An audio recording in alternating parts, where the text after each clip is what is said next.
gens d'ici sont vraiment extra, extra, extra, extra. Ils parlent de choses extra, extra, extra, extra dans un décor. Extra, extra, extra, extra, extra, extra d'engagement. Extra, extra, extra, extra, extra, extra. Et de projets. Extra, extra, extra, extra, extra, extra. De politique. Extra, extra, extra, extra, extra, extra. Pour de rencontres. Extra, extra, extra, extra, extra, extra. Et vous donnez. Extra, extra. Cette semaine à Extra Extra, on parle de ce qui s'en vient au Centre Femmes La Passerelle avec Chloé Bouchard. Et on souligne les 40 ans de carrière de Monsieur Marc Larouche, que vous connaissez tous très bien. C'est à ne pas manquer. Je suis avec Chloé ce matin pour parler du Centre Femmes La Passerelle. Bonjour Chloé. Bonjour. Donc le Centre Femmes La Passerelle, grosse année quand même, ça bouge. Il y a des rénaux, entre autres, là, qui vont s'amorcer.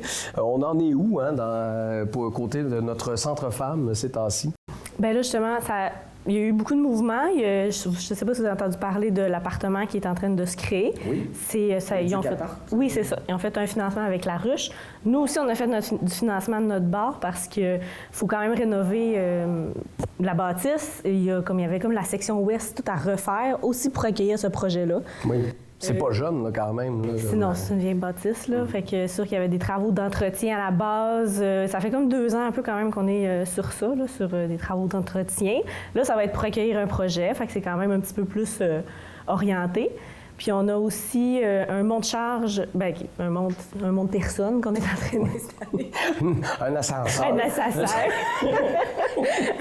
OK, il n'y avait pas ça, là. Non, c'est ça. Puis, tu sais, comme le rez-de-chaussée, c'est une salle où on fait principalement des activités. Puis le 2e étage, c'est là où il y a notre milieu de vie. Fait que les femmes, quand ils viennent, ils vont au 2e étage. Okay. Puis, on a des personnes que ça arrive, qui sont en mobilité réduite. Fait que là, je pense, comme une grosse installation assez importante qui va faire faciliter la vie à beaucoup de femmes là, au centre. Mais c'est vraiment des grosses installations, là, c'est ouverture de murs, puis oui, c'est ça, c'est coûteux quand même. C'est ça. Est-ce que le rassemblement de budget va bien? Oui, ça va bien, mais tu sais, c'est sûr qu'on n'a pas atteint nos objectifs de ce qu'on voulait pour comme la fin de l'année. Oui. C'est le fun parce que la ruche, eux, ils ont atteint leur objectif, mais c'est sûr que c'est comme une partie là, du financement. OK. Donc, c'est quoi la prochaine étape, là? Est-ce que les gens peuvent encore participer, aider? Ou... Oui, tout à fait. C'est sûr que on prend encore les dons, là, oui. évidemment.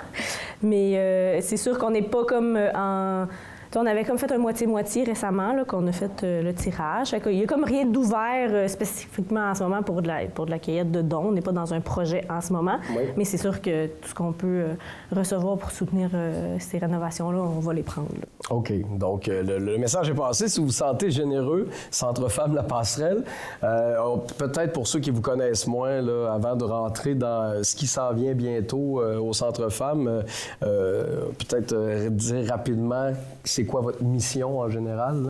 Oui, bien sûr, le Centre Femmes, c'est là pour les femmes, pour toutes les femmes de tous âges de la région du Kamouraska, c'est notre territoire.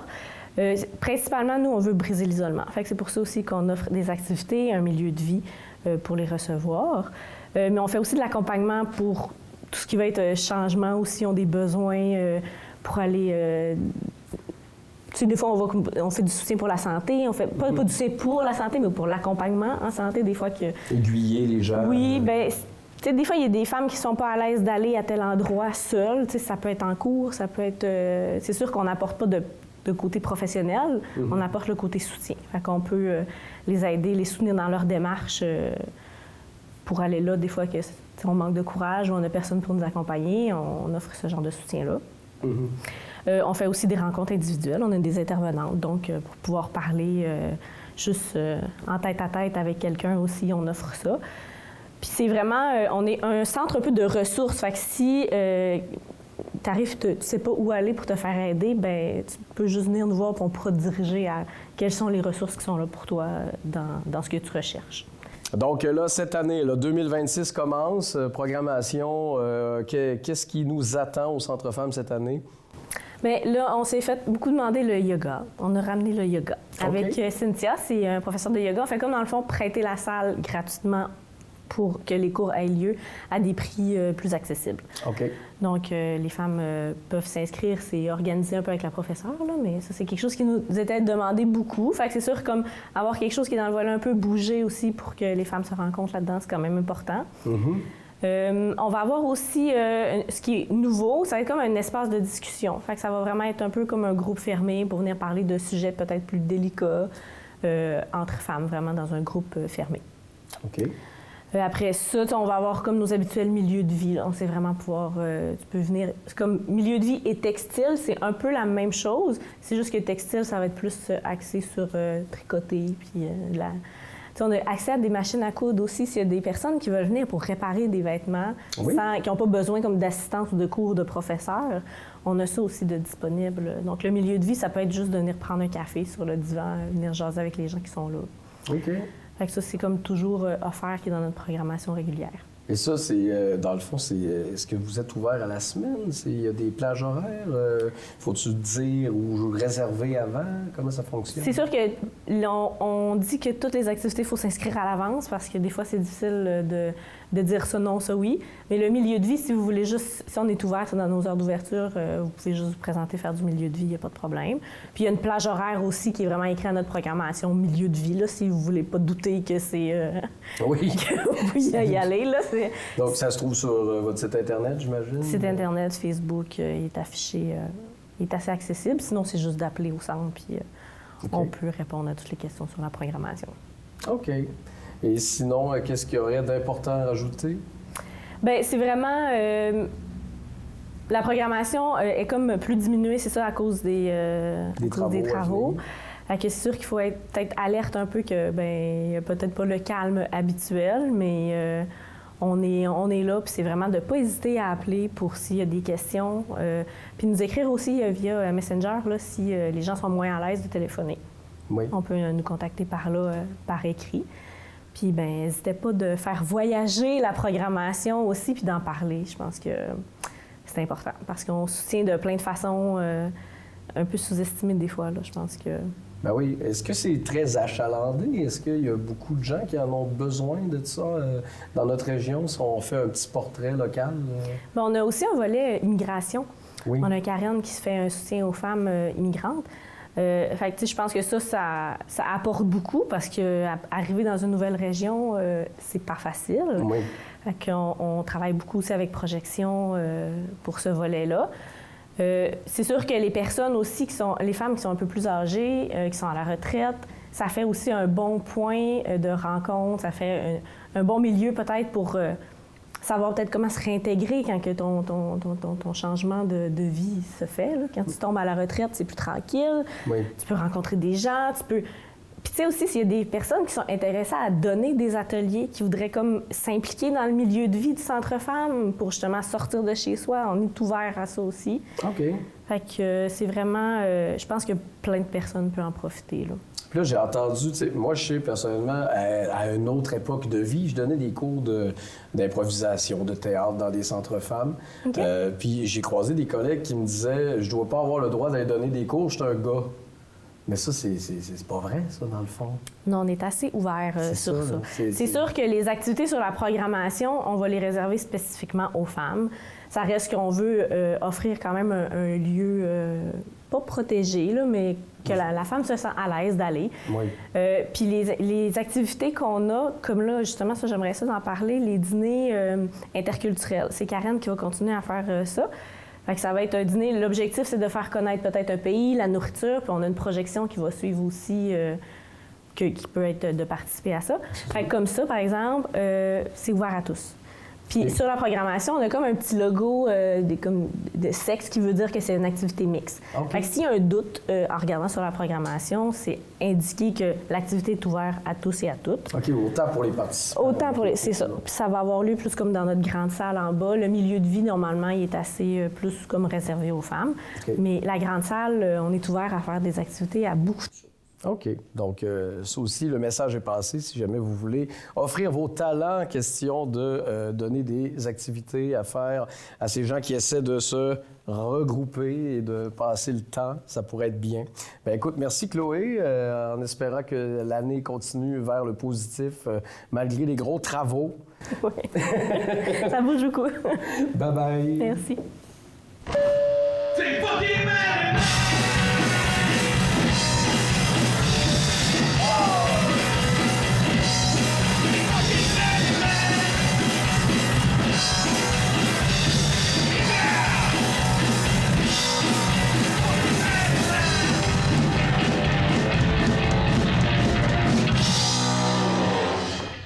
Je suis avec Marc Larouche ce matin à Extra. Bon Quelle matin. chance! Mais oui, quelle chance! Je me sens comblé de bonheur. Marc, qui dit 2026, pour Marc, dit 40 ans de carrière. Ouais. Puis je veux dire, je pense que les gens du coin, ils t'ont vu et revu, et là, maintenant, ils peuvent te lire et relire. Et relire, oui. Ils t'ont déjà écouté et réécouté. Donc, c'est un média complet là, qu'on a là. Ben, c'est drôle parce que Claude Baudin, qui était de Radio-Canada dans le temps, qui est maintenant décédé, Dieu ait son âme, il me disait que j'étais le premier journaliste multimédia. Dans le temps, ça n'existait pas. Tu sais, c'est comme tu travaillais pour un média, mais moi, j'étais travailleur autonome, fait que je faisais de la radio, de la télévision. J'écrivais un texte pour Le Soleil. Je le virais un petit peu de bord, puis là, je le publiais dans Info Dimanche ou le Saint-Laurent Reportage, mon téléphone des médias. Ensuite, j'allais le lire à la télévision. J'étais chef d'antenne à Radio-Canada. Bon, en fait, tout était... Les gens me demandaient comment je faisais pour être partout en même temps, puis ça devait être l'ouvrage terriblement. Pas nécessairement, ça partait d'un texte que je faisais quelque part. C'est ça, tout était lié, dans le fond. C'est ça. Mais t'as pas seulement fait ça. Tu sais, moi, je me souviens, je pense, la première fois que je t'avais rencontré, je travaillais pour Vox, puis c'était France Daris à l'époque qui m'avait dit « On va aller voir Marc Larouche parce qu'il bidouille des trucs de... » Je me souviens plus si tu faisais des espèces de montages vidéo. Ah oui? Mon Dieu, Seigneur, tu me ramènes loin. T'as quel âge? Moi, je suis 41 ans. Bon, dans les années 80, t'étais comme... J'étais pas très vieux. Pas très vieux, c'est ça. C'est que moi, j'aimais bien la télévision dans les années 80, puis j'avais des cassettes vidéo en veux-tu, en v'là, et je m'étais mis à faire un montage d'émissions des années 80 c'était Cosmos 1999, qui était une série de science-fiction qui tuait E.T. OK. Tu sais, puis là, Star Trek, puis Dynasty, puis Batman. Ça faisait de la satire. C'est ça, absolument. Tout ça entrait dans l'histoire. C'est une histoire qui se tenait. Oui. Puis c'était compliqué, puis c'était long. Mon Dieu, c'était épouvantable. Mais là, j'ai fait un film qui durait quand même 1h30. Oui. Avec plusieurs séries comme ça qui se tenaient. Puis je voulais garder plusieurs voix originales des séries. Fait que c'était beaucoup de montage. Puis ça existait à peu près pas dans ce temps. Ben, pas à peu près pas, ça existait pas pantoute. Ouais. Du montage vidéo sur informatique, c'était comme compliqué. Ouais. Alors, il fallait j'avais 2 ordinateurs. J'avais... j'ai Ultraman, c'est une vieille série que tu n'as pas connue, c'est dans les années 60. Je connais. J'avais réussi à trouver, c'était les débuts d'Amazon, une cassette qui était en Australie, que ça m'avait coûté les yeux de la tête aller chercher ça. Les Banana Split, que j'avais trouvé ça, c'était une série pour enfants dans le temps, que j'avais trouvé ça dans un magasin à New York. Et puis finalement, ça a donné un film d'1h30 qui est quand même cocasse. Ouais. C'est du doublage, c'est tout ça. Mais j'ai toujours dans cette... Est-ce que ça entre dans la carrière? Je n'étais pas payé, j'ai pas été payé. D'ailleurs, probablement que j'ai violé à peu près tout ce qui se trouve en droit d'auteur. En termes de droit, oui. J'ai pas le droit de le présenter. En théorie, j'aurais pas le droit de le présenter avec quelqu'un d'autre dans mon salon. OK. Fait que c'est pour ça qu'il n'y a pas eu tellement de... Puis là, moi, je parle de ça matin. Je l'ai pas publicisé, il est chez nous, puis probablement que dans 100 ans, quelqu'un va trouver ça, ils vont se demander qu'est-ce que c'était que ce monde-là. Mais c'était pour le plaisir. Oui. Tout ça pour dire que c'était pour le plaisir, puis moi, je dis souvent que j'ai jamais eu l'occasion de travailler dans la vie. Oui. J'ai toujours fait ce que j'aimais, et puis je me vois mal faire autre chose, tu sais. Puis c'est comme, on dirait que c'est la vie. Je pensais à ça un petit peu hier soir, puis je pensais, c'est la vie qui semble me mener. Moi, j'ai plus rien. C'est simplement de voir l'opportunité, puis de sauter dessus, de décider qu'on le fait ou pas. Oui. Puis tu fais de la musique aussi. La musique, j'ai commencé à 5 ans. Oui, OK, quand même. C'est ma mère qui avait ce talent naturel-là. Elle n'a jamais étudié le piano, mais elle jouait n'importe quoi à l'oreille, là. OK. Puis moi, à un moment donné, j'ai fait ta ta ta ta ta ta ta ta ta ta ta. Puis là, maman a dit à mon père, mon Dieu, André, c'est Mozart. Alors, il m'a envoyé étudier le piano, puis j'ai étudié jusqu'à 17 ans quand même, tu sais, pendant 11 ans. Ah oui. Alors, j'avais ce qu'il appelait dans le temps des lauréats en piano. Je ne sais pas si ça existe encore. C'est l'école préparatoire au bac, c'était quelque chose comme ça. OK. Mais je voulais pas continuer en musique parce que dans le temps, être pianiste puis être un gars, c'était pas tellement populaire. OK, tu sais. OK, Ouais. ouais. T'étais mieux sur la glace, puis t'étais mieux pour acheter petit mec, bon, tout ça. Fait que j'associais tous ces difficultés, finalement, là, à la musique. Alors, à 17 ans, je me suis dit, je vais faire autre chose. Ouais. Puis, je suis parti en théâtre. En fait, c'était au Cégep de Limoilou. C'était en communication, c'est ça, communication, finalement au Cégep de Limoilou. Mais je faisais beaucoup de théâtre. Puis, ouais, c'est ça. Ils ont eu le profil théâtre qui est né de ça, je pense, par la suite. Ah, c'est grâce à moi. Profil théâtre. C'est grâce à Marc Larouche. Non, je sais pas si je fais des blagues, là, mais je me suis beaucoup investi dans le théâtre. J'aimais ça. J'en faisais d'ailleurs au secondaire à la Malbaie, parce que je viens de Charlevoix, tu le sais. Oui. Et je me suis rendu compte, au fil des années, que j'ai retrouvé des documents. J'avais composé une pièce de théâtre à partir d'une bande dessinée que j'avais lue. On avait joué ça à Polyvalente. C'était de toute beauté. Alors, donc, les cours au Cégep, je faisais beaucoup de théâtre, puis je trouvais ça le fun, tu sais, tout ça. Et quand je suis allé à l'université, j'avais pris 3 mineurs, cinéma, théâtre, journaliste. On a commencé en théâtre, mais là, c'était plus, on se réunit, on se fait une gang, puis on fait une pièce de théâtre, là. OK. C'était des piles de livres, puis allez lire ça, puis vous nous reviendrez. Ah ouais, OK. Ouais. Fait que j'ai pas aimé ça bien. Ça n'est pas le même trip. Fait que j'ai décroché, puis entre les deux, je suis retourné dans Charlevoix, puis c'est là que je me suis mis à être DJ au Manoir Richelieu. Musique, mais de façon un petit peu plus populaire, tu sais, je veux dire, les gens allaient dans les discothèques et tout ça. Le piano prenait pas de place à ce moment-là. Non. Quoique la minute où je voyais un piano, je me mettais à pianoter, mais pas plus que ça. Tu sais, je veux dire... Voilà. Alors donc, puis à un moment donné, mon père m'a dit... j'étais bien, moi j'étais DJ au Manoir Richelieu, puis dans le temps, c'était pas isolé. OK. Fait qu'on travaillait juste l'été, puis l'hiver, on était en chômage. Ah ben. Fait que ça faisait mon affaire. Moi, j'étais un spécialiste de la machine Pac-Man là, à l'arcade du centre d'achat. Et mon père m'a dit, « Tu as arrêté l'école, tu as décroché, tu vas faire une scrap, Bon.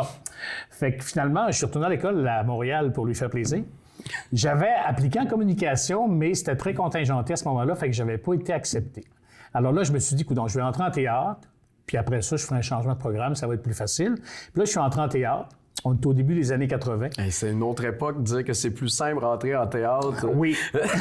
Oui. qu'en communication. C'est plus comme ça. Pas du tout. Et là, je suis en théâtre, mais on joue des pièces surréalistes allemandes. Puis c'était dans le gros temps du temps d'une paix. Là. C'était populaire. Moi, je me voyais mal. Je voyais une tache rouge. Puis essayer de faire vivre ma tache rouge aux gens. Tu sais, mon rôle, c'était, en fait, un des rôles, des petits rôles dans cette pièce-là, je jouais une lumière rouge, une tache rouge. Et on sort du théâtre expérimental des années 80, là, avec l'influence est encore là. C'est ça, ben, c'était Kandinsky, c'était un peintre expérimental, tu sais. Et là, je me disais, qu'est-ce que je fous là? Ah oui. C'est pas ça que je veux faire. Oui, c'est ça que je veux faire, mais pas ça, tu sais. Oui. Fait que je me demandais comment me sortir de là. Et j'ai encore une fois lâché l'université, mais pour prendre un cours de radio-télévision à ProMédia à Montréal. OK. Qui a fermé il n'y a pas longtemps, mais ça a réouvert en plus. OK. Pierre Dufault, qui était journaliste sportif, était un professeur dans ce temps-là. C'était un de mes professeurs. Ça a duré, je pense, si je ne me trompe pas, 6 mois. Puis ça coûtait quand même assez cher. Mes parents m'avaient payé ça. Et puis, aussitôt que le cours a fini, CIHO dans Charlevoix ouvrait. Ah, OK. Ouais, fait que... Quand tu parles d'enlignement de la vie, là, tu termines ta formation, la radio ouvre, tu rentres à la radio. Oui, mais j'avais pas été accepté à la radio. OK, non? Non, parce qu'ils trouvaient que j'étais trop commercial. Ah boy! Ouais. On pouvait avoir le droit de se faire dire des choses comme ça et non l'inverse à l'époque. Faut croire. Je pense que c'est CIHO à ce moment-là, ben ça ouvrait, c'était pas ouvert encore, puis ils voulaient se donner une mission plus éducative. OK. Et moi, c'était les Bee Gees, c'était Donna Summer, c'était Groove, la gang. Oui, parce que vous étiez vraiment DJ à l'époque à la radio. Vous aviez le droit de regard sur. Oui, c'est nous autres qui choisissaient les chansons et tout ça. Là, ça a changé, je pense. C'est comme. Maintenant, c'est le directeur de programmation, la disque, etc. C'est imposé, puis c'est drôle parce que tu me fais penser à. Je fais une parenthèse. Il y avait Sion FM dans le temps à Rivière-du-Loup. Et ça a fermé. Tu sais, pendant que j'étais en onde à CIHO, la dernière journée, on écoutait Sion FM à Charlevoix, parce que c'était quand même une page d'histoire qui se tournait. Tu sais. Puis des fois, moi j'étais DJ, donc je mixais des chansons et tout ça, puis il y avait tourné la page de René Nathalie-Simard qui tournait à Sion FM. Et là, j'avais pris la chanson, puis je l'avais mis en ondes en même temps. Même temps que celle qui tournait à Sion FM. Fait que je me suis dit, les gens vont quand même se demander, ils vont changer de pouce. Comment ça se fait que c'est la même chanson plutôt? Bon, petite affaire qui me passe par la tête comme ça. Mais finalement, donc, j'avais pas été engagé. Et j'avais vu Léo Simard dans Charlevoix, puis j'avais dit ça, qui était un journaliste qui était très reconnu à l'époque, qui a beaucoup fait pour l'histoire de Charlevoix et tout ça. Il a travaillé à Québec et bon, un petit peu partout. Puis il me disait, quand tu pars de ta région, c'est là que tu te mets à être reconnu chez vous. Oui. Sinon, bon, t'es pas important. Ouais. Alors, il m'a dit, laisse faire le temps, laisse aller les choses, ils vont se rendre compte qu'ils ont besoin de toi, puis ils vont te rappeler. Moi, je me suis dit, c'est correct, je fais rien d'autre, j'attends. Et là, j'ai continué à me perfectionner en Pac-Man à l'arcade du Centre d'achat. Et un jour, le téléphone a sonné. Okay. Une couple de mois plus tard, je dirais peut-être, là, puis c'était le directeur général de CIHO qui voulait me parler. Alors, on s'est rencontrés et finalement, j'ai été engagé. Puis j'étais de la première équipe qui a ouvert CIHO. CIHO, j'imagine, va avoir 40 ans puisque ça fait 40 ans que j'ai commencé. Mm-hmm. Et quand même, hein? Eux autres aussi, ça fait 40 ans qu'ils ont ouvert.